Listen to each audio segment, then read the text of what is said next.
నమస్తే. నేను మీ కుప్ప పద్మిని. ఇన్నాళ్ళు మీ సపోర్ట్‌ని నాకందిస్తూ, మీ ప్రేమని నాకందిస్తున్న ప్రతి ఒక్కరికి కృతజ్ఞతలు. ఇప్పుడు చూడబోతున్న ఈ వీడియో కూడా ఖచ్చితంగా మీకు ఉపయోగపడుతుంది. లైక్, షేర్ అండ్ సబ్స్క్రైబ్ చేసి మీ ఇష్టాన్ని, అలాగే మీ సపోర్ట్‌ని నాకందించండి. అలాగే ఈ వీడియో పట్ల మీ అభిప్రాయాన్ని కామెంట్ సెక్షన్‌లో కామెంట్ చేసి నాకు తెలియజేయండి. నమస్తే. నమస్తే. Welcome to our channel. నేను పద్మిని. ప్రస్తుతంతో పాటు ప్రముఖ ఆధ్యాత్మికవేత్త, జ్యోతిష పండితులు, అమ్మవారి సేవకులు, దత్త, గణపతి ఉపాసకులు మురళీధర శర్మ గారు మనతో పాటు ఉన్నారు. మాట్లాడదాం. మురళి గారు నమస్కారం అండి. మహాదేవ శ్రీమాత్రే నమః.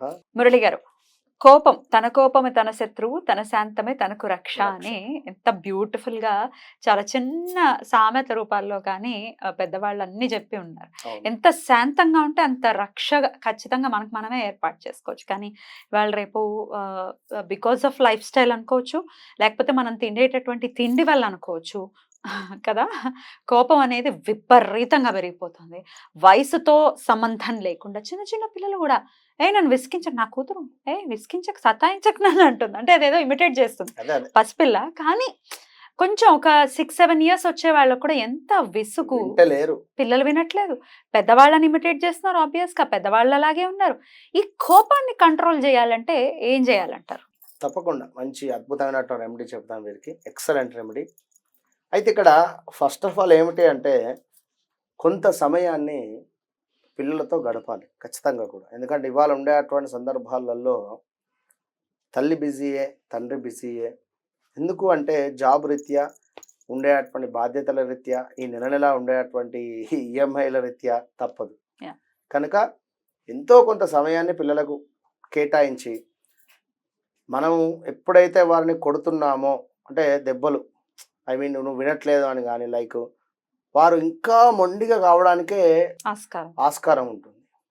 మరొక విషయం, పిల్లలను స్కూల్ నుండి ఇంటికి వచ్చిన తర్వాత కొన్ని అంటే నియమ నిబంధనలు అనేటువంటివి ఉంటాయి. అంతకుముందు మన అంటే పెద్దవారు, అంటే మన తాతమ్మలు కావచ్చును, లేదా నానమ్మలు, ఇట్లా అమ్మమ్మలు కావచ్చును, చెప్తూ ఉండే ఇట్లా ఉండాలి, ఇట్లా చేయాలి, కాళ్ళు కడుక్కోండి, లేదా ఉదయం సాయంత్రం కూడా బ్రష్ చేసే వాళ్ళు ఉన్నారు. అంటే ఇదంతా ఎందుకు చెప్తున్నాను అంటే చెప్తా, కొన్ని క్రిముల మూలకంగా కూడా వీరి శరీరాలు, అంటే అనవసరమైనటువంటి తిండ్లు తినడం వల్ల కూడా, కొన్ని క్రిములు లోపలికి వెళ్ళడం వల్ల కూడా వీరి హెల్త్ ఇష్యూస్ రావడము, శరీరాలు ఖరాబ్ అయిపోవడము, వీరికి ఒక నెగిటివిటీ అనేటువంటిది క్రియేట్ అయిపోయి, నెగిటివిటీతో ఏం మాట్లాడుతున్నారో కూడా అర్థం కాదు. ఇప్పుడు స్కూల్లో రకరకాలైనటువంటి మనుషులు ఉంటారు.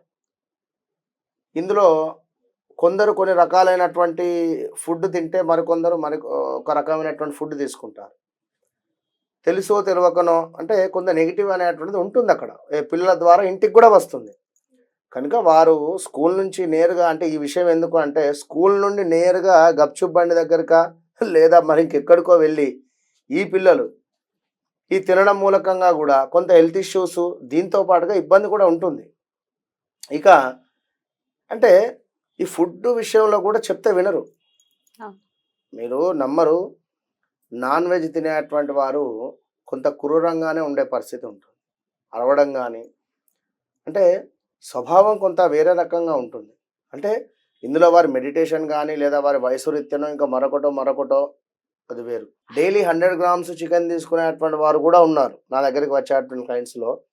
అంటే వారి ఆరోగ్య రీత్యాన ఇంకా ఏదో ప్రోటీన్ తీసుకుంటారేమో. ఏదున్నా మన శరీరాన్ని కంట్రోల్ చేసుకోగలగాలి. నేను చెప్పేది ఒకటే, ఏదో అరిస్తేనో మరొకటో కాదు, మన శరీరాన్ని మనం కంట్రోల్ చేసుకునేటువంటి ప్రయత్నంలోనే ఉండాలి అంతే. ఇందులో ముఖ్యంగా కూడా ఫుడ్ రిలేటెడ్ ఫస్ట్ పాయింట్ ఉంటుంది. రెండవది, మనం మాట్లాడుకునేటువంటి మాటలు, వాడు నాశనం కావాలి, వీడి నాశనం కావాలి, వీని కూతురు చెప్తే ఇండేది వాంతో లేచిపోయింది, మంచిగా అయింది వీనికి, ఈ ముచ్చట్లన్నీ పిల్లల ముందు మాట్లాడతారా? పిల్లల ముందు ఏంటి అసలు, మనం కూడా మంచిగా అయిందనే మాట ఏంటి? ఒకటి పిల్లల ముందు మాట్లాడితే ఎట్లా? పిల్లల ముందు అస్సలు మాట్లాడుకో. మనం మాట్లాడడం తర్వాత సంగతి. కానీ ఇది చిన్నప్పటి నుండే మీ మామ ఇట్లా, మీ నాన్న ఇట్లా, మీ నాన్న చెప్పిన మాట వినడు, లేదా అన్ని నూరిపోయడం అవుతుంది. కరెక్ట్. అయినా ఒకళ్ళకి ఏదో చెడు జరిగిందని మనం ఆనందపడుతున్నాము అంటే లోపల రాక్షసుడు ఒకడు ఉన్నాడు అని అర్థం కదా. డెఫినెట్ గా ఒక ఆనందపడకపోయినా పర్వాలేదు, అంటే మంచి జరిగితే ఆనందపడకపోయినా పర్వాలేదు, కానీ చెడు జరిగినప్పుడు మాత్రం ఆనందపడితే మాత్రం ఖచ్చితంగా వాడిని మీరే తొలగించాలి, పంపించాలి మనసులో నుంచి. అంతే. కనుక ఒకటే నేను చెప్పేది, పిల్లల మనసు లేత మనసులు, జాగ్రత్తగా ఉండాలి. జాగ్రత్తగా మనం మాట్లాడాలి, జాగ్రత్తగా ఉంచాలి. పిల్లలే కాదండి, ఇప్పుడు భార్యాభర్తల మధ్య కూడా మా భార్య చాలా చాలా కోపం అండి ఆవిడకి అని అంటారు. మా భర్త అసలు అయ్య బాబా ఆయన కోపాన్ని తట్టుకోలేమండి అని అంటారు. వాళ్ళకి కూడా ఇప్పుడు మీరు చెప్పేటటువంటి రెమెడీ పనిచేస్తుంది. 100% ఎక్సలెంట్గా పిల్లలకు కావచ్చును, భార్యాభర్తలకు కావచ్చును, ఖచ్చితంగా కూడా మీరు ఇది చేయండి. ఒకటి ఏం చేయమంటారు? ఎరుపు రంగు తాడు ఇలాంటిది ఇట్లా చేతికి కట్టుకుంటాంగా, చేతికి కట్టు- కంకణాలది. దీనికి సంబంధించింది ఒక త్రాడు తీసుకోండి. దీనికి వారి పేరు ఏదైతే ఉందో పలానా పేరు అనుకుంటూ మనసులో కొన్ని ముడులు వేయండి. ఇట్లా ఎన్నైతే అన్ని, 1 2 అని కాదు, ఇక్కడ ముందు నుండి కూడా కోపం తగ్గాలి. తగ్గాలి అనేటువంటి విధంగా అనుకుంటూ, తప్పకుండా మనసులో తగ్గాలి తగ్గాలి అనేటువంటి భావనతో ఆ పేరు అనుకుంటూ ఈ విధంగా ఖచ్చితంగా కూడా ఎన్నైతే అన్ని, మామూలుగా ఒక ఎరుపు రంగులో ఉండేటువంటి త్రాడును తీసుకోండి. ఎంత తీసుకోమంటారు అనేటువంటిది కాకుండా ఇగో ఇట్లా పైనుండి కిందికే వెళ్ళాలి, మళ్ళీ కింది నుండి పైకి వెళ్ళకూడదు. ఉమ్, ఇలా ఎన్ని ముడులు అయితే ఉన్నాయో అన్ని ముడులు కూడా ఉమ్. వేసేసేయండి. తగ్గాలి కోపం అని చెప్పేసి సుమారుగా 1 2 3 4 5 6 7 8 9 ముళ్ళు పడ్డాయి దీనికి. ఉమ్. మీరు వేసుకుంటే 7 పడవచ్చును, 5 పడ్డా ప్రాబ్లం పర్వాలేదు. లేదు, 9 వేయాలని కూడా నేను చెప్పట్లేదు. కనుక కానివ్వండి. దీని తర్వాత ఇప్పుడు ఏం చేయాలి మురళి? ఈ విధంగా ఒక కాయిన్ తీసుకోండి. ఉమ్. ఇది 5 రూపీసా, 1 రూపాయ, 2 రూపీసా ఏదైనా ఓకేనా? అనేటువంటిది మీ ఇష్టం. అవును, ఉమ్. ఏదైనా ఓకే. ఇది ఈ విధంగా దీనికి చుట్టేటువంటి ప్రయత్నం చేయండి కంప్లీట్గా కూడా. విన్నారా? ఉమ్. ఇలా మొత్తము కూడా చుట్టేసి దీనిని పూజా మందిరంలో 1 2 తమలపాకులు వేసేసి చక్కగా కూడా తమలపాకుల పైన దీని ఉంచే ప్రయత్నం చేయండి. ఇలా చుట్టేశారు. ఎవరి పేరైనా అనుకున్నారా మురళి గారు? ఎవరి పేరు అనుకోలేదు నేను. అనుకోలేదా? కోపంగా ఉన్న వాళ్ళు మీ చుట్టూ లేనట్టున్నారు. ఎవరు అదృష్టవంతులు లేరు, నేను ఏది అనుకోను. అంట అదృష్టవంతులు. సరే, ఇలా వేసేసారు. ఏ రోజున చేయమంటారు ఈ పరిహారం? మంగళవారం రోజు కానీ ఆదివారం రోజు కానీ ఏ సమయంలో? ఉదయం 5:40 నుండి అంటే మనకు నేను ఎప్పుడైనా కూడా ఒకటే సమయం చెప్తూ ఉంటాను. ఎందుకు అంటే సూర్యోదయం కంటే ముందే ఒక 40-45 నిమిషాల లోపు మనం ఈ పరిహారం ఏదైనా కూడా చేస్తే ఇక అద్భుతం.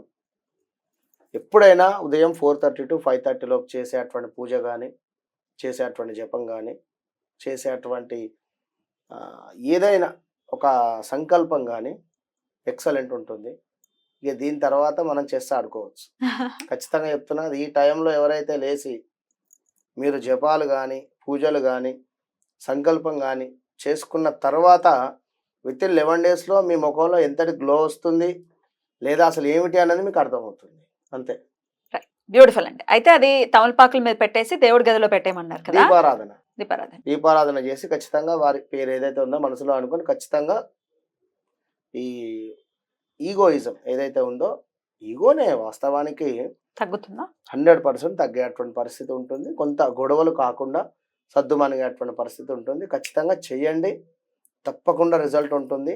అటు పిమ్మట దీనిని ఏదైనా మంగళవారం రోజు కానీ లేదా ఆదివారం రోజు కానీ చూసుకొని, ఈ ఆదివారము అదేవిధంగా మంగళవారాలు గురుహోర వచ్చేటువంటి సమయంలో ఎక్కడైనా రావి చెట్టు లేదా రావి చెట్టు ఉండేటువంటి సందర్భాలలో కొంత గొయ్యి తీసి ఇది అందులో పెట్టేసి కప్పెట్టేసి, మరి మంగళవారం కానీ ఆదివారం కానీ మరి దీన్ని రావి చెట్టు దగ్గర పాతి పెట్టేసేయండి అని చెప్తున్నారు. కాబట్టి గురుహోర ఎప్పుడు వస్తుందండి? మంగళవారం అండ్ ఆది. నర్వస్ సిస్టమ్ డెఫినెట్ గా డ్యామేజ్ అవుతుంది బికాస్ ఆఫ్ కోపం. ఐ మీద ఎఫెక్ట్ పడుతుంది. డెఫినెట్లీ అన్ని ఆర్గాన్స్ మీద కూడా దాని ఇంపాక్ట్ ఉంటుంది, చర్మం మీద కూడా ఉంటుంది. కాబట్టి జాగ్రత్త వహించాల్సి ఉంటుంది, కోపం జోలికి వెళ్లకుండా. అలాగే ఆ కోపంతో ఉన్న వ్యక్తులు, వాళ్ళ పరిసరాల్లో ఉన్నటువంటి వ్యక్తులు కూడా ఎఫెక్ట్ అయిపోతారు, రిలేషన్స్ ఎఫెక్ట్ అయిపోతాయి. వీటన్నిటి నుంచి మన వాళ్ళు బయటపడాలి అమ్మవారి అనుగ్రహంతో అని మనస్ఫూర్తిగా కోరుకుంటూ చక్కటి రెమెడీని తెలియజేసినందుకు కృతజ్ఞతలండి. నమస్కారం.